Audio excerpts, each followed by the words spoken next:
Or take ownership if you make a bad decision. Yeah, absolutely. Like, that's integrity too for me. When you make a bad decision, you have to make that bed and you lay in it. These are the 2 or 3 outcomes that there are.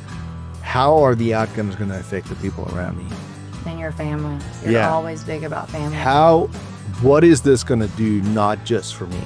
Right, but also for the people that are connected to me. Like, the weather you bring every day sets the tone for everything. Sets the tone for your family. Like, if you walk in like Mary Flippin' Poppins, that sets the tone. Welcome to the Strongpoint, where we're realigning our lives and creating a space for others doing the same. We're not here to mentor or preach. We're here to lock shields with people who still believe in strength, truth, and legacy. Let's get to work.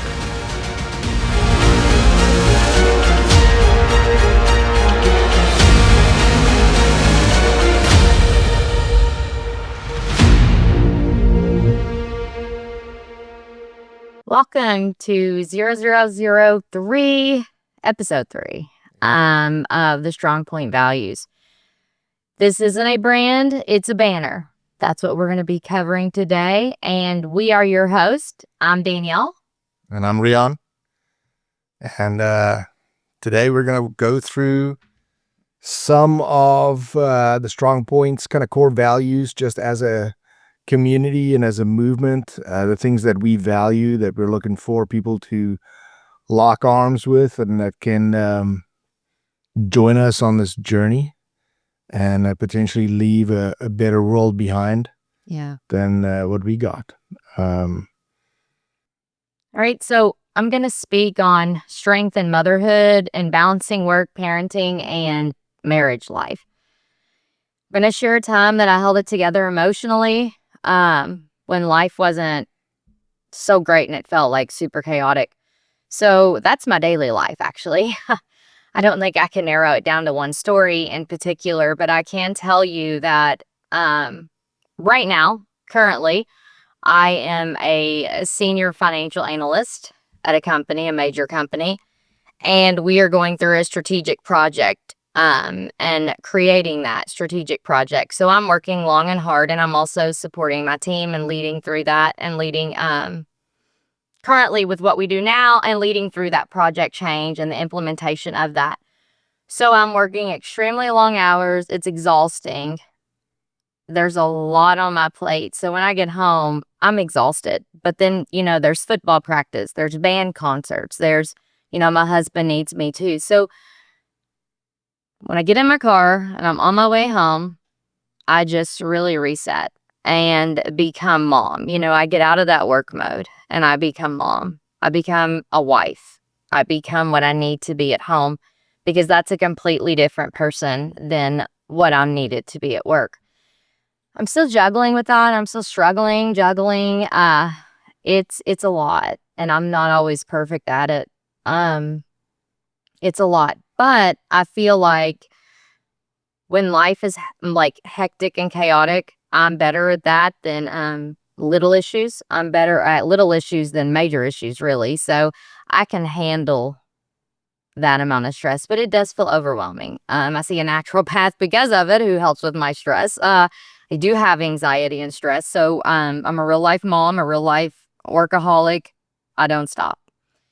So real strength is often overseen, but felt. That is why I see a naturopath and why I pray daily. I carry it in my shoulders. I'm constantly like this, tensed up. My adrenal glands are constantly fight or flight. It's something that I'm learning to balance and navigate. I take all kinds of natural supplements to help with that.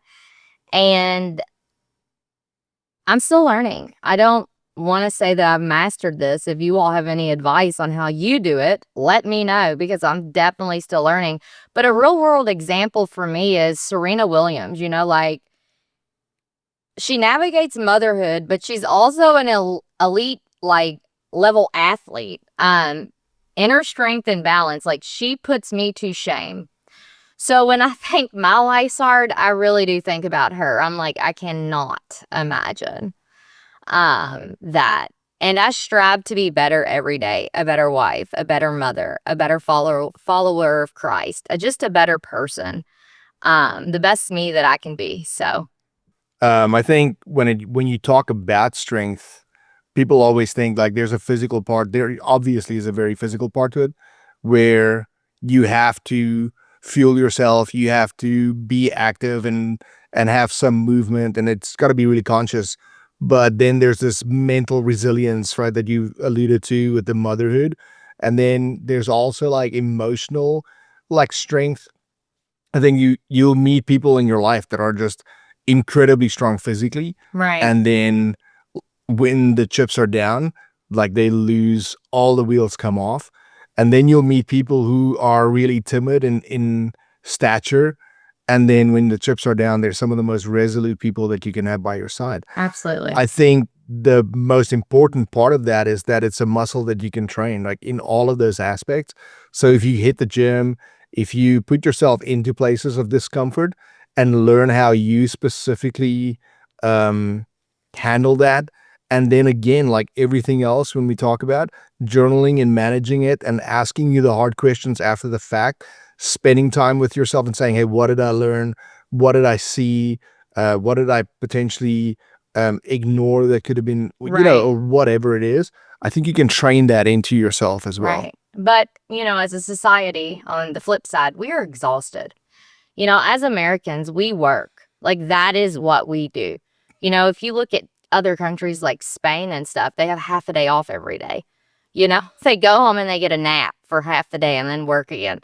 As Americans, it's our culture to work 24/7. Like, I buy and resell. I'm getting ready to start Whatnot. We're doing this podcast to build a community. It's not more, it's not a financial gain, it's a community. But we're constantly doing and doing and doing and doing, and it really runs you down really fast. Yeah, it's like you're burning the candle at both ends, and Yes. in the middle and on the side. And we have two demanding full-time jobs. I Yeah. mean, where we lead people, being a part of strategic projects or implementations. Like, being a senior financial analyst, I hate math. Like, I absolutely loathe math. That's a class I failed, actually, and took summer school multiple times. And I can't believe that I do it full-time now, right? And that I teach others on a team. It's kind of like scary. But it's very, very, very stressful when you're dealing with people's money. And then coming home and, Epsom salt baths with baking soda do a world of difference. And soothing my sore muscles from frantically typing. If you've ever seen that cat, that's kind of me on a daily basis. But I also love the people that I work with. And, Right. that makes all the difference in the world. I'm definitely a people person. I wouldn't have it any other way. I don't want a boring life. I want a busy life, but a productive life, not just busy to be busy, Yeah, and not just I don't want to be productive and just have potentially money to show for that. No. Right? I think No. I'll tell you a really interesting story. We were very similar. When we met, as far as kind of what we were looking for. The biggest difference between us was that I had extensively traveled when I was younger, and she had not so much. I'm just an old Kentucky girl. And the first time that she left the country, we went to Bali for my best mate's That was a scary wedding. flight because it was all. Yeah. Shout out to Jason Hammer. Yeah. And I was officiating their wedding, and so we spent 16 days in Bali. And during that time that we were there, we had a lot of really cool conversations where we were like, this is what we want for us and for our kids. Yeah. Right? We had the big house, we had the fancy cars, and We had the debt. Let's not say, all it did was make us have to work more. Oh my gosh. And stress out about how we're going to pay that bill, or what were we thinking? Yeah. And so we decided a number of years ago that we were going to sell the house and pay off everything. Just have rent, and I know especially in the US, that's a big deal. Everybody's like, oh, you shouldn't rent, you should own the property. But Not if you at look, these interest rates. no, and if you look at around the world where a lot of the countries that is a super high percentage of millionaires, none of them buy houses. They rent because it's so much easier to maintain. Take Elon Musk, for example. They have like little pods for all his wives or ex-wives and kids or however that works. Like, I don't think that's how it works. I think he pays a ton of alimony. Oh, yeah. And child support. I would like to have been one of his wives. Think about that. That would be nice. Anyway, for us, it was like, we realized though that was a huge thing for us as experiences. We wanted to fill our lives with travel experiences. We wanted our kids to be able to experience other cultures. It's life-changing. Yeah, we took RJ to South Africa in December, and he still talks about it. There's a lot of things that the kids notice that we don't even notice. We're looking at grown-up stuff, and they're looking at like the value that they place in really small things when we travel. That is awesome. I don't know how we got on that, but I don't know. It's awesome. Yeah. Yeah. So the first pillar, I know we covered that a little bit. The strength for us is really fortifying your internally, like bolstering yourself, right? Getting back in the gym or running or whatever it is that you're doing to be healthy. And then emotionally putting yourself in situations where you can learn, and then also mentally just trying not to face everything by yourself. I think there's a certain element of mental strength where when you are willing to talk to people and get the help that you need and get the support that you need. You have to be vulnerable. Yeah. I mean, there's a lot of strength in that as well. I'm not very vulnerable. I have a very difficult time with vulnerability. I think crying is a sign of weakness, but I was raised that way. It's taken me 36 years to learn that it's okay to cry. Yeah. There's a time and a place to cry. I'm not talking have a mental breakdown in front of like your coworkers. I'm saying, there's a time and a place to cry. Yeah. But being vulnerable is how you grow. Yeah. And vulnerability is what helped get me into leadership. For sure. So the reason why strength for us is number one is because if you don't look after your body and your mind and really your spirit, your emotional well-being, there's no way that you would ever be able to get to the second pillar for us, which is sovereignty, right? And sovereignty, I think, is confused. For me, really, it's synonymous with ownership and just being able to own your life and your decisions and whatever that looks like. So no victimhood, no blaming other people, really taking ownership of the decisions that you make, and then also owning the outcomes. See, we do a lot of things in life. I think where you are in life for a lot of people, 90% of people out there, is based on the decisions that you make, right? So if your life sucks right now, you probably made some really poor decisions along the way and then decided not to learn from them. Right. But you can change it at any point. Yeah. And this is why we're here. Yeah. This is going to be the community where you get to reach out to people and get advice from all kinds of different people. And be held accountable. Be held accountable for when you decide to make those changes, that somebody is going to be there to push you and to talk to you about it. Support you. Yeah.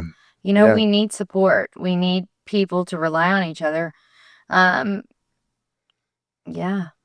A really great example for me for this was during COVID for me.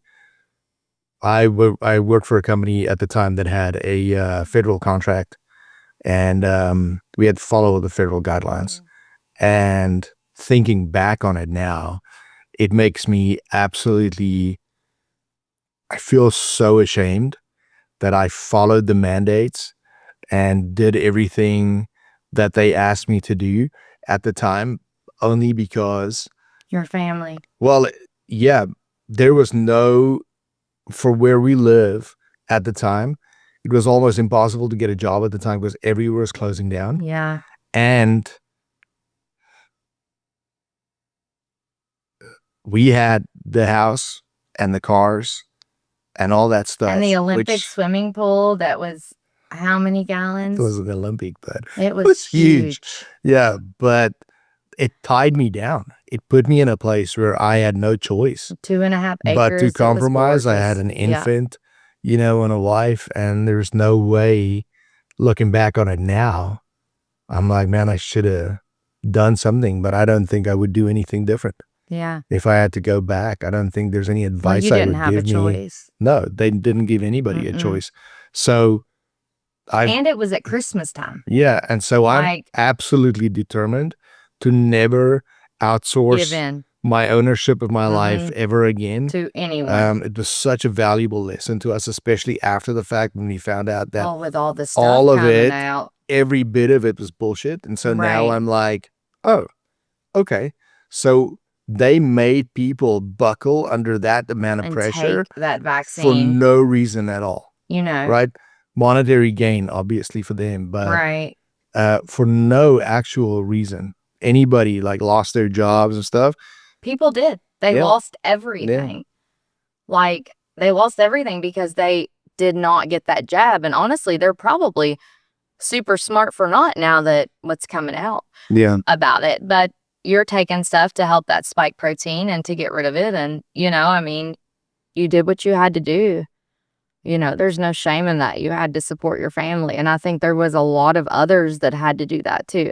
Luckily for me, I didn't have to. Thank goodness, because it was not, I don't think it was, well, I can't say it because I wasn't put in that situation. So maybe I would have, because, you know, we both had really good jobs, and I don't know what I would have done.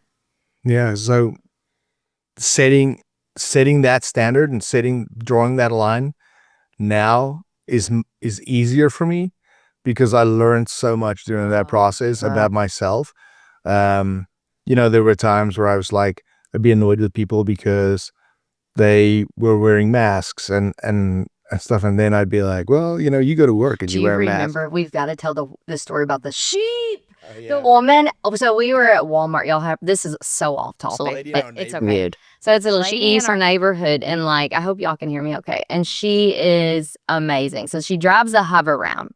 And we seen her at Walmart, you know, Walmart of all places. And she was on her hover round, and every person that had a mask on, she'd be like, she. And she's like 80. Awesome. Nobody gave her any help. It was the best thing I had ever seen. She would just drive right up to them and go, sheep. And I would just go to Walmart to see if she was there. But she's also every single July 4th, every Memorial Day, 9/11, everything. She is out on the road waving the flag and giving out flags. And I mean, I salute that woman. That woman is my alter ego. Like, I hope when I'm her age, I don't give a crap, and that I'm willing to be like, sheep, you know, because it really was awesome, because she didn't wear a mask. She didn't care what people were thinking. And, you know, I forget her name, but she is one of a kind. Like, we need to have her on this podcast. Anybody knows her out in Louisville, drop her name. Yeah. Love to interview her, please. Interview her. Well, I think her husband passed away in the war, and she's very big on you know, America. Yeah. And supporting veterans and stuff. And so very, I mean, cool. She's awesome. Yeah, but you did some I guess some finding yourself here in the last few years. Yeah. You dealt with a lot of people pleasing and perfectionism. And I still do. Yeah.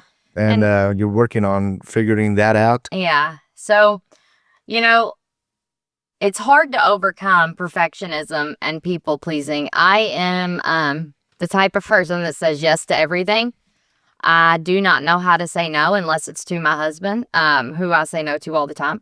But I don't know how to say no to others. So that impacts me not only physically, but emotionally. I will become emotionally drained and just, you know, touched out or just emotionally tapped out, all of the above. So I've had to do some real soul searching and learned that I can't say yes to everything. I can't please everybody, you know, and the people that I need to please are truly my family and God. But it's still a work in progress. Like I always say, I'm under construction. You know, I'm a construction zone. I'm constantly trying to improve and become better. But really working on that, I've received such peace and clarity that came from deciding what I will and will not tolerate. Like, I will end friendships. I will end anything if you steal my joy, my peace, or compromise one of my core values. I will rip it off like a Band-Aid now and not look back. When work, gets too tough or they have me take on too much, I will schedule a meeting and say, hey, whoa, I'm going to have to delegate this out. Like, I can't do all this. It's not going to be successful. I'm not going to get it done, and it's going to be half-assed, you know? And for me, I don't want to do anything half-assed. I want to do it right. I haven't found the peace yet, though, because I'm still such a people pleaser that I'm afraid when I do tell them no, that I'm going to have repercussion. But really, I shouldn't care. It's something I'm constantly working on. I've got to focus on faith, family, and my personal brand. And I'm all about the weather you wear. Like, the weather you bring every day sets the tone for everything, sets the tone for your family. Like, if you walk in like Mary Flippin' Poppins, that sets the tone, or you walk in like a ball humbug, that sets the tone for the day. I don't believe in bad moods. I believe that you can change your mood,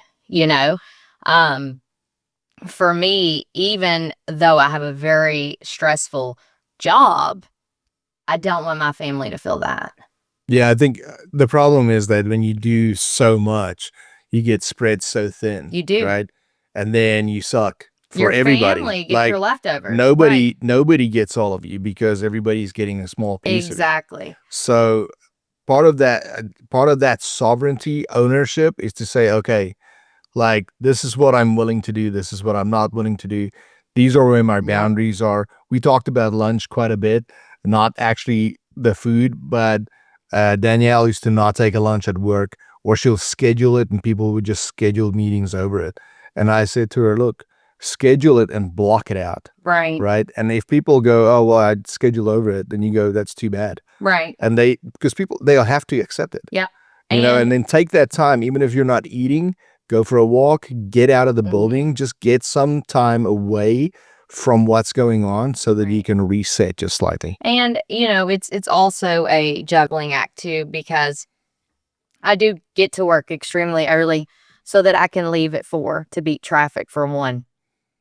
But for 2, to make football and band concerts and make sure my daughter is behaving herself and pick my son up or whatever we need to do. We work as a team on that. You do it a lot more than I do. But, we're working on that. Like, I am actively working on that to shut it off at 45 hours versus the 60 or the 50. I'm one person. That's something that I had to realize. I'm one person. I can only do what I can do. Yeah.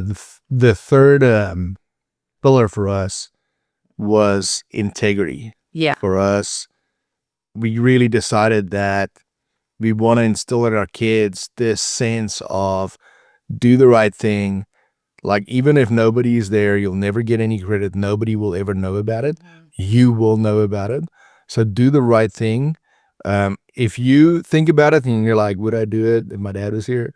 That, and you're like, even if you have to ask that question, the answer is probably no. No. Yeah. So just make decisions based on what's the best thing for you. Right. Or take ownership if you make a bad decision. Yeah, absolutely. Like, that's integrity too for me. When you make a bad decision, you have to make that bed and you lay in it.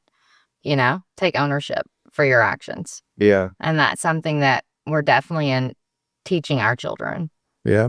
Even us, it's hard. It's not always easy to do it. It's more often than not, it's really, really hard. But it's, if it's not hard to do, it's not worth having, and the only thing at the end of the day that you have is your word.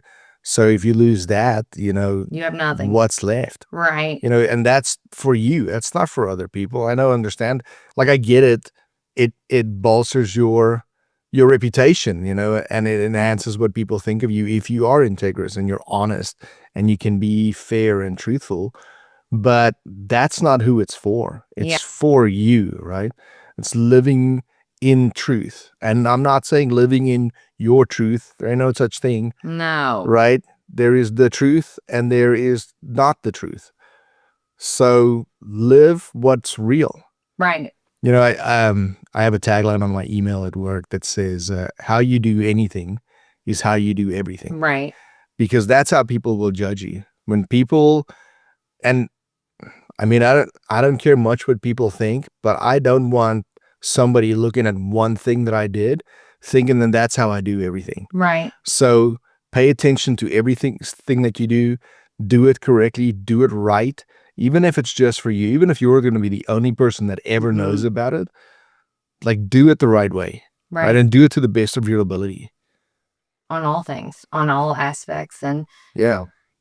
So our ask for you all is, what's one non-negotiable in your life, even when no one's watching? That's a big one. Yeah. Throw it in the comments. Yeah. Throw it on our Insta. At the Strongpoint HQ.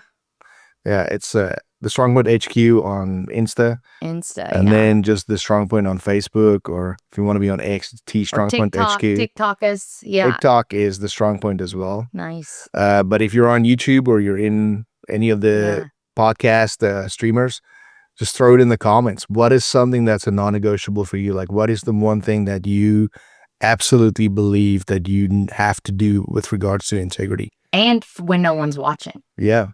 And throw in your definition there too, because it might be different than ours. I've spoken to so many people, and I think if you speak to 10 people, they give you 10 different definitions of what integrity is. For sure. So that's really, really important. The next one for us was responsibility, which goes hand in hand with integrity. Responsibility is, we set this aside because I always think that a really good word, if you're talking about responsibility, your kids, it always feels real heavy. I think a good word to use instead is control, right? Because when you take responsibility, you're taking control over what you're doing and the outcomes of it. So it's part of that ownership and that sovereignty, being responsible for your choices and making those choices responsibly. And what that means for me specifically is thoughtfulness in everything that you do. And vulnerability. Yeah. Get real with yourself. Become vulnerable. You know you better than anyone knows you. Yeah. The thoughtfulness around responsibility for me is always to think, this is a decision that I have to make. These are the 2 or 3 outcomes that there are. How are the outcomes going to affect the people around me? And your family. You're always big about family. What is this going to do, not just for me? Right, but also for the people that are connected to me. So my family, my friends, my team at work, my peers. Like, how does this affect everybody, not just me? Right. Don't be selfish. Yeah, I think that's the essence of responsibility. It's not just owning the mess you make and learning your lessons from it. It's really making decisions wiser and being like, hey, I'm going to take the time to look at how this affects the people around me before I make the decision so that it can be a very informed decision. See, I'm a very quick to act person, so I don't do that. I'm like a quick to act, and I need to be better at that for sure, because one of my traits on a personality test, or what do you call that? I don't even know what that test was, is quick to act. So that can be good and bad. But with that said, I'm definitely teaching responsibility to my kids, and it's changed, my own mindset.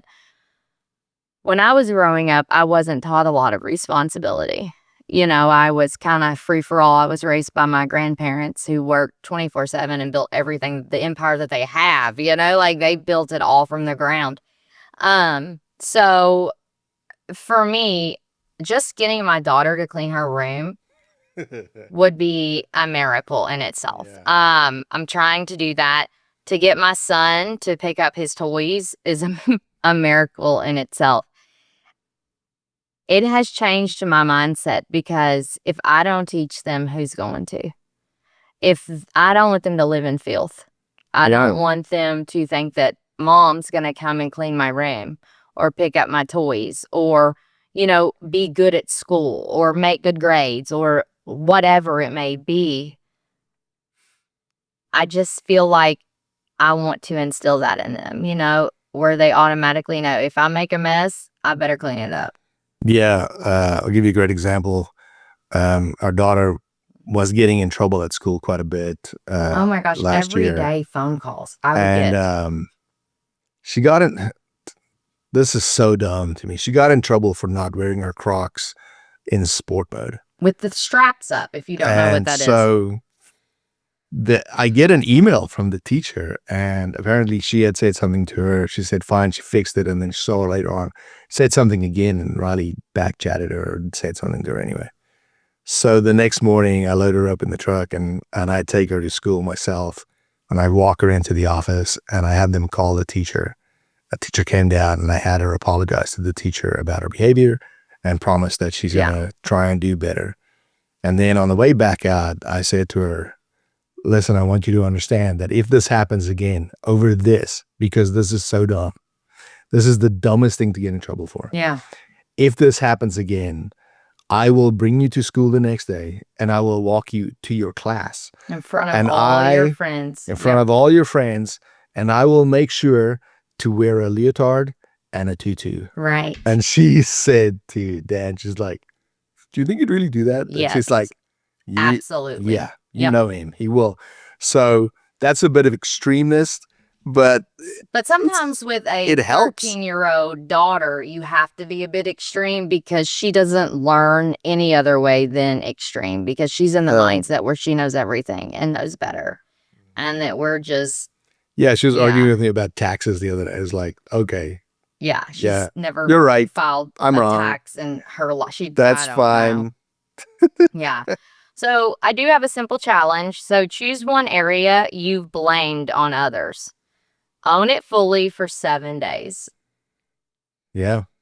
Even just the awareness of it. If you write something down, that's a great challenge. If you want to write something down and go, okay, this one thing that I do, I'm always like third partying it and putting it on somebody else. Being the victim. So for the next 7 days, I'm going to own that and be like, okay, like for me was the training, right? Getting back in the gym and getting back in shape was like, I was always like, well, my family, I need time with my family. I need time for this and time for that. And so in the evenings, I never did it, because after you work 10 hours and then you get home and you're tired, and then the kids and you want to spend time with them. Yeah. You don't want to do anything else.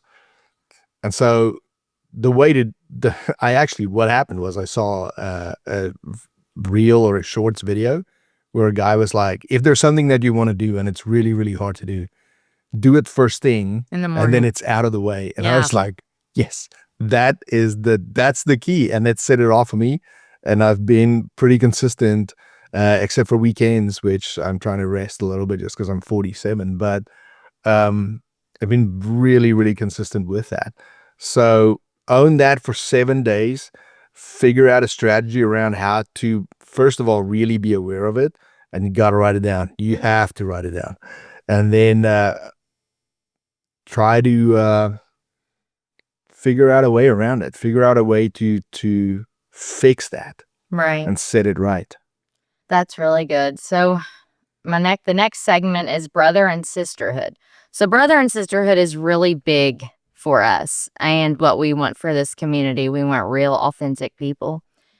Real sisterhood and brotherhood isn't soft. It's honest, uplifting, and refining.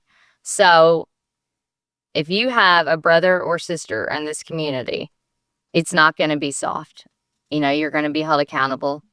So a story of accountability between a woman that shaped me was probably my grandmother, my nanny, who left us 3 years ago to go be with the Lord. That's still really hard.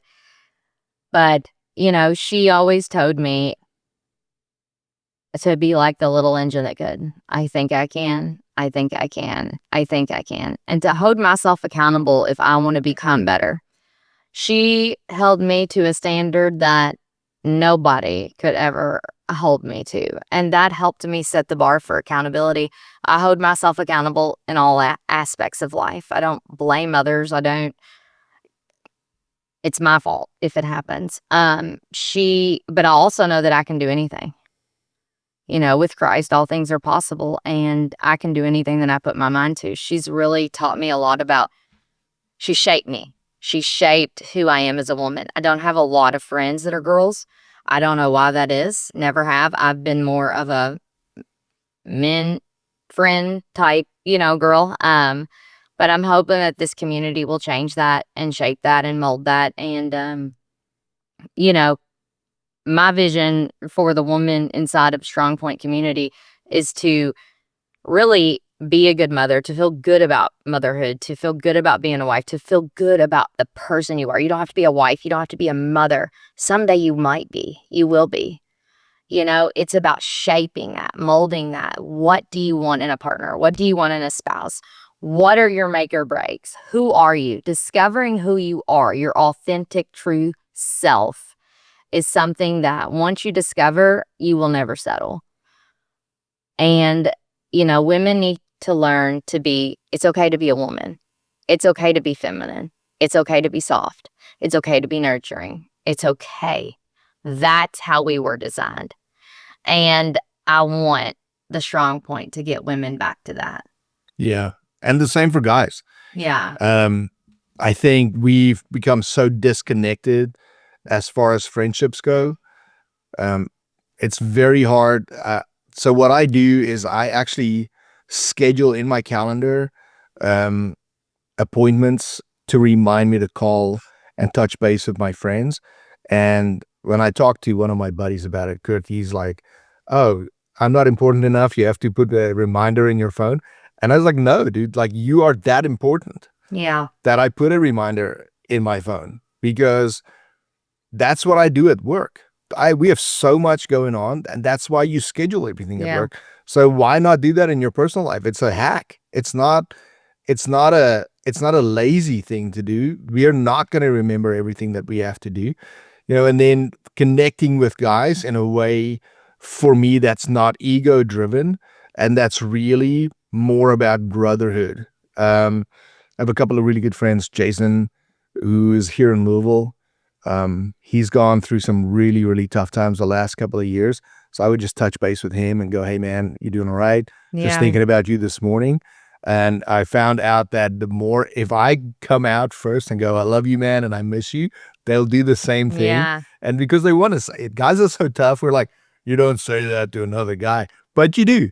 My old boss, who I love, Brian, he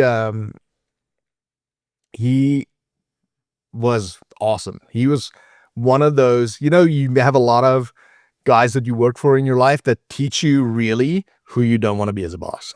They can teach you all. They're great examples, but they're really bad examples. And so you learn a lot of lessons from them where you can say, okay, I never want to be like that guy.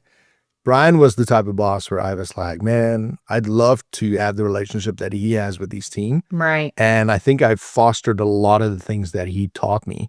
So it's the same thing. I also know that they have 7 foster kids in their house and they have a lot going on, and he's older than me. So I'll reach out to him every now and then and be like, "Hey man, are you doing all right? We'll meet up for lunch every now and then." So like you can, if you make the effort, but it's that thing. Like you have to be willing to consciously make the effort, and then you create that reciprocal atmosphere where other guys are going to be like, "Man, he reaches out to me all the time. I need to reach out to him." Right. And if they don't, who cares? Right. Like I'm in my 40s. Like I'm not the guy I was when I was 20, where I was like, if you don't call me, if I'm the guy always calling you, you're a crappy friend. Well, it turns out like I don't call a lot of people because I'm busy. So for me to assume that someone's not calling me because I'm not important to them is so arrogant that I've completely let go of that. Right. So if somebody doesn't call me, I'm like, yeah, man, I need to check up on him. He hasn't called me. Now I'm concerned instead of offended and be like, "Hey man, you doing all right?" And they laugh because I always call and go, "Hey, did you break up with me? Like, what, are you ghosting me?" And they're like, "No, man, I'm just super busy." And every now and then one of them will be like, "Dude, I'm going through a really tough time with the wife. You might get divorced, and you don't know what people are going through. No. So have some grace. Right. And that's the root of brotherhood. Real brotherhood is that a massive amount of grace for guys in a place where they can be vulnerable, because nowhere else in the world Right. will let us be. And for girls, it's opening up to other girls. It's putting high school behind you, like finding some real friends, people that will stand beside you, support you, not talk about you behind your back, not spread rumors about you, not, take, and take. It's about real sisterhood, being there when you need someone, and not just being a pawn or like just something they put off. Like, real sisterhood is needed. A lot of girls are like me and don't have tons of friends. I have one best friend that's a girl, and really that's it. And we would do anything for each other, but you need more. You need a community. Yeah. You need a community, and it doesn't need to be a community of gossip. Yeah. Women are the worst at gossip. Spreading rumors. Men, no. Women, yes. And there's no room for that here. Like, I don't have time for it. You don't have time for it. It's just not worth it. So if that's what you're here for, go. Well, I mean, let me tell you something about real friendship.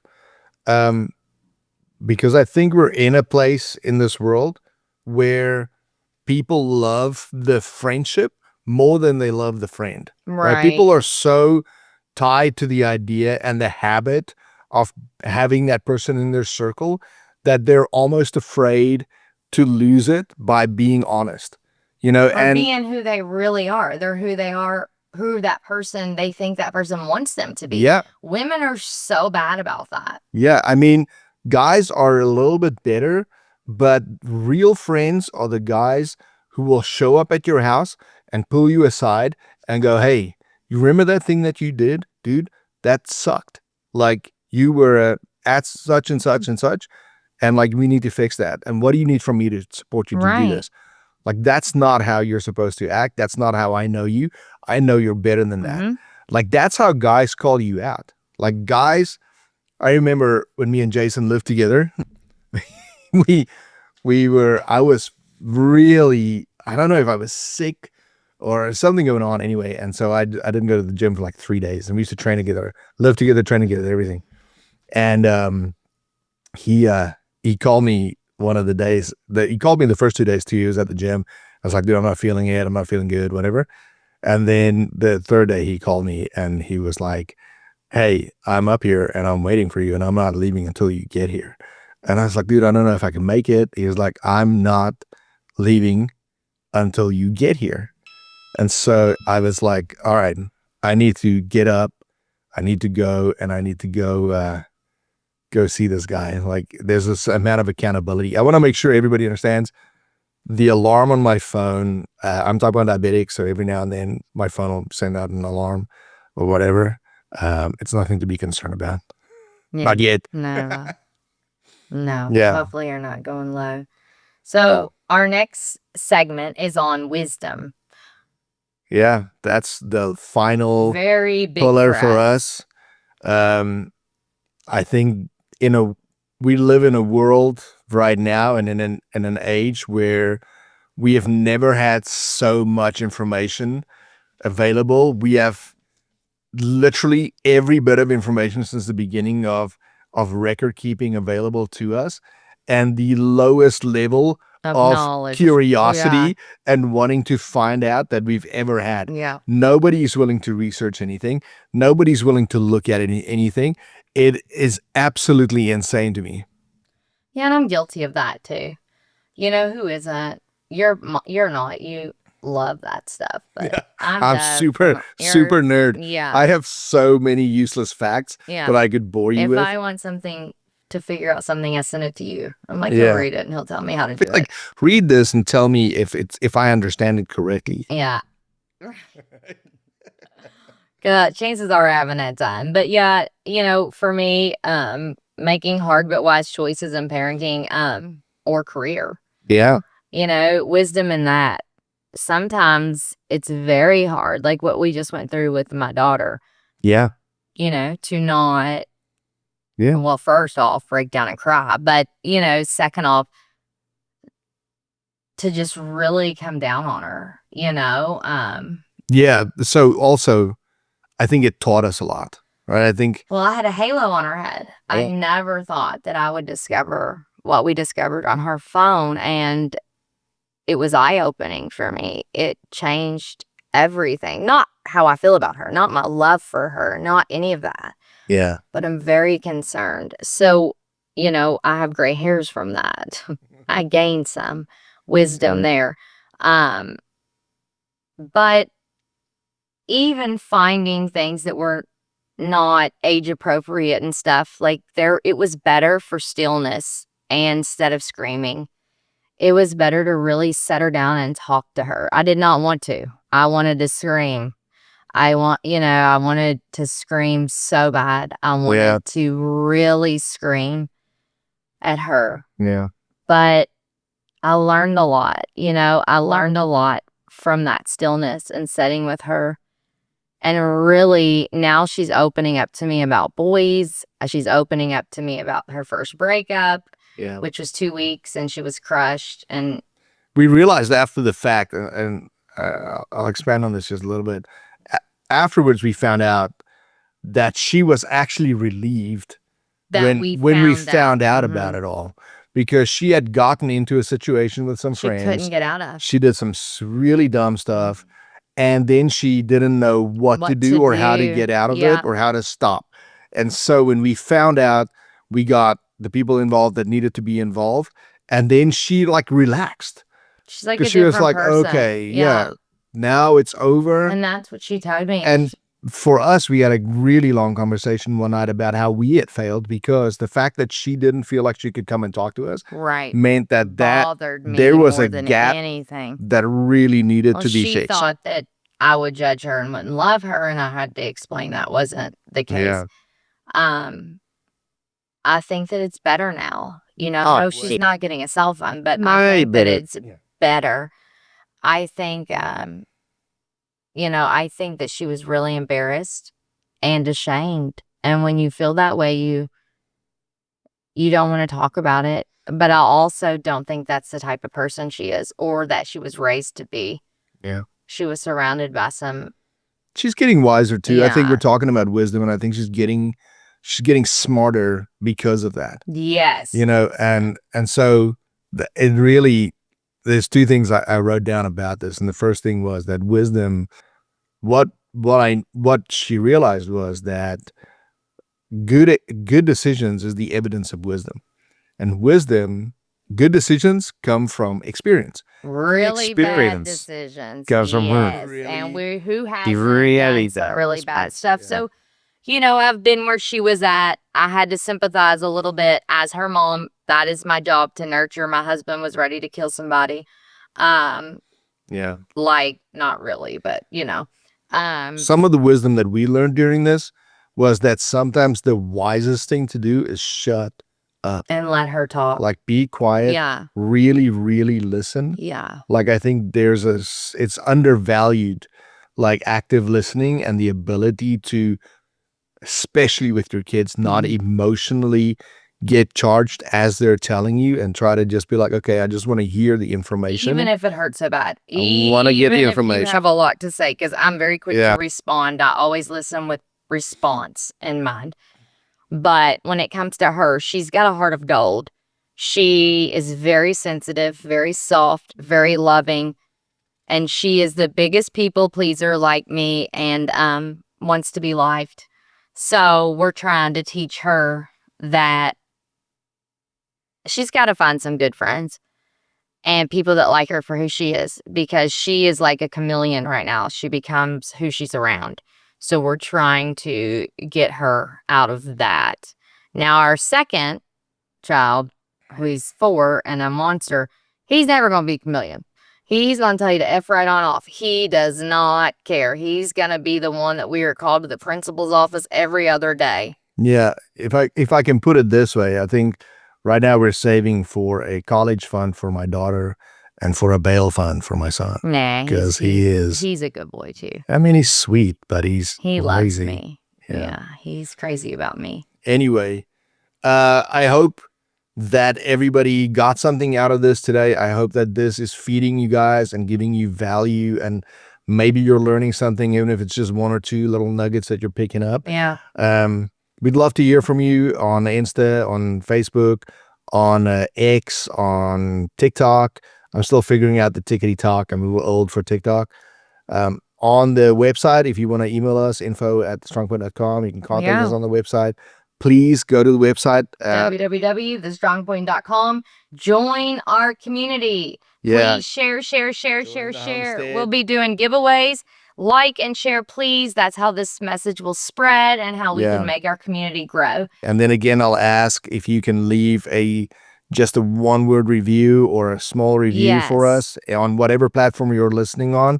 It will help us get some traction and help to get the And message out. hashtag us when you do that, please, Yeah. so that we can see it. I want to remind everybody that we're in week 3 of this first month, and we have 2 more weeks left of Can't Hurt Me by David Goggins. If you have not read the book, if you're not started, please, I implore you, get it on audiobook And just listen. and just listen to Yep. it. His story is absolutely fascinating. A lot of people know who he is. It's the guy who runs 100 miles a day and is just like, he's Shoo. crazy committed and just talks about resilience and mental toughness. And if you have anything that you want to learn in that regard, he is the guy to go to. Like, absolutely phenomenal human being. As always, we love you guys. Thank you so much for being with us. Yeah, thanks, y'all. Look forward to seeing you next time. Yeah. Bye, y'all. Bye.